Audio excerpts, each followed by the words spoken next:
तो दोस्तों एक बार फिर से आपका स्वागत है देश और दुनिया की ताज़ा अपडेट में। तो आइए बात करते हैं आज दिन भर और शाम तक की तमाम बड़ी खबरों के बारे में। आपको बताएंगे सभी खबरें एक एक करके एकदम विस्तार से, लेकिन उससे पहले आप किस राज्य शहर से न्यूज को देख रहे हैं हमें कमेंट बॉक्स में अभी बताएं। साथ ही सभी खबरों से अपडेट रहने के लिए वीडियो को लाइक जरूर कर दें और खबरों को एकदम आखिर तक जरूर देखें। दोस्तों आज का लाइक टारगेट है 1000, आशा करते हैं आप इसे पूरा जरूर करेंगे। तो चलिए फिर फटाफट से लाइक करते हुए जान लेते हैं दिन भर की 25 बड़ी खबरों को। आदि विधानसभा चुनाव से पहले बढ़ रहा है आपका कुनबा। संयुक्त किसान मोर्चा के संयोजक समेत कई नामी चेहरे पार्टी में शामिल। पूरी जानकारी आपको विस्तार से देंगे, वीडियो को अंत तक जरूर देखें। बता दें कि हिमाचल प्रदेश में विधानसभा चुनाव से पहले आम आदमी पार्टी का कुनबा लगातार बढ़ता जा रहा है। इसी क्रम में बुधवार को संयुक्त किसान मोर्चा हिमाचल प्रदेश के संयोजक अनिंदर सिंह नोटी के साथ कई नामी चेहरे आप में शामिल हो गए। हिमाचल प्रदेश में पार्टी के चुनाव प्रभारी सत्येंद्र जैन ने दिल्ली में पार्टी मुख्यालय में अनिंदर सिंह नोटी और भारतीय किसान यूनियन हिमाचल प्रदेश के उपाध्यक्ष जयलाधर समेत 31 लोगों को टोपी और पटका पहनाकर टीम में शामिल किया है। एक बार फिर से आपको बता दें कि ज्वाइनिंग के बाद सत्येंद्र जैन ने कहा है कि आने वाले दिनों में जल्द ही पौंटा साहब से अलग अलग वर्ग और राजनीतिक दलों से 1000 से ज्यादा लोग आम आदमी पार्टी में शामिल होंगे। इस बार हिमाचल प्रदेश से मुख्य मुकाबला आम आदमी पार्टी और बीजेपी का है, कांग्रेस मुकाबले से बाहर है। हिमाचल प्रदेश के चुनाव प्रभारी और दिल्ली सरकार कैबिनेट मंत्री सत्येंद्र जैन की मौजूदगी में किसान नेता व्यापार मंडल के 3 दर्जन लोगों ने आम आदमी पार्टी का दामन थाम लिया।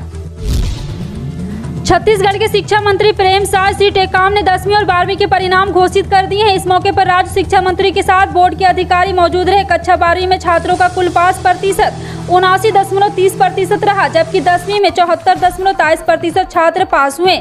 छात्र अब छत्तीसगढ़ माध्यमिक शिक्षा बोर्ड की आधिकारिक वेबसाइट cgbsc.nic.in पर जाकर मैट्रिक या इंटरमीडिएट परीक्षा का रिजल्ट चेक कर सकते हैं। देश में गर्मी का कहर जारी है। पिछले कई दिनों से पारा 40 डिग्री के पार बना हुआ है। मौसम विभाग ने शनिवार को कई शहरों के लिए हीट वेव की चेतावनी जारी की। विभाग का कहना है कि राजस्थान, दिल्ली, एमपी सहित कई शहरों में पारा 45 डिग्री के पार जाने की संभावना है। इससे लोगों को काफी परेशानी होगी। हालांकि इस साल देश में मानसून के समय से पहले आने का अनुमान है। श्रीलंका में भारी हिंसा, विरोध प्रदर्शन और राजनीतिक उथल पुथल के बाद 73 साल के रानिल विक्रमसिंघे गुरुवार को श्रीलंका के 26वें प्रधानमंत्री बने। विक्रमसिंघे ने प्रधानमंत्री बनने के बाद कहा है कि वो भारत के साथ बहुत बेहतर संबंध होने की आशा करते हैं।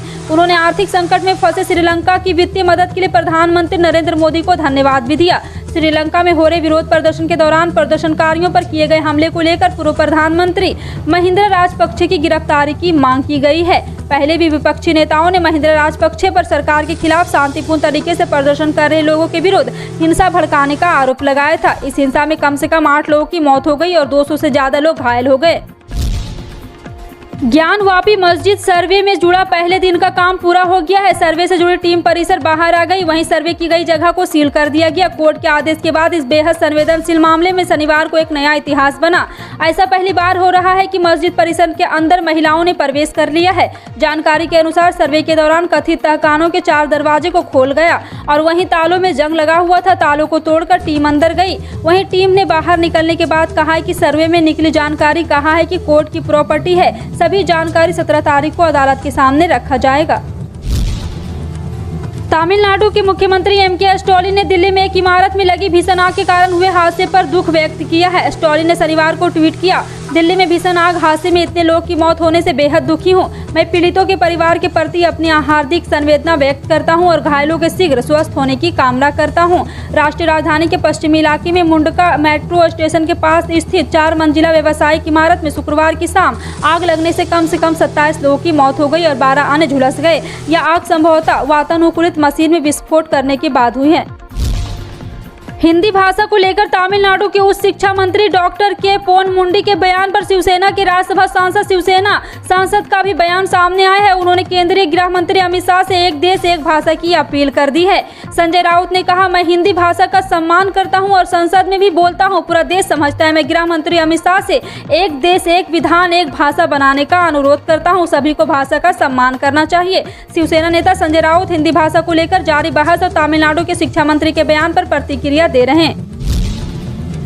रिजर्व बैंक ऑफ इंडिया ने एक सहकारी बैंक पर निकासी समेत कई रोक लगा दी। यानी कि अगर आपका इस बैंक में खाता है तो आप पैसे नहीं निकाल पाएंगे, साथ ही कुछ बैंकिंग सुविधाओं का भी लाभ नहीं ले पाएंगे। आरबीआई ने शुक्रवार को कर्जदाता बैंक की बिगड़ती वित्तीय स्थिति को देखते हुए फैसला लिया है।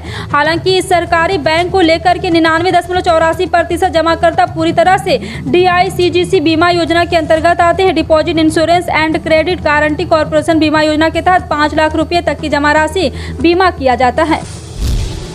संयुक्त अरब अमीरात के राष्ट्रपति व अबू धाबी के शासक शेख खलीफा बिन जायद अल नहायन का 73 वर्ष की उम्र में निधन हो गया। शेख के निधन पर यूएई में 40 दिनों का राष्ट्रीय शोक का ऐलान किया गया। प्रधानमंत्री मोदी समेत दुनिया भर की सियासी हस्तियों ने शेख खलीफा बिन जायद अल नहायन के निधन पर शोक व्यक्त किया है। वहीं भारत सरकार ने शेख खलीफा के सम्मान में शनिवार को पूरे देश में एक दिन का राजकीय शोक की घोषणा की है। फिलहाल आपका इन सभी खबरों पर क्या कहना है, कमेंट सेक्शन में टाइप करके जरूर बताएं। पल पल की अपडेट जानने के लिए जुड़े रहें आप अपने हेडलाइंस न्यूज के साथ। मिलते हैं अगली बड़ी खबर में, तब तक के लिए जय हिंद।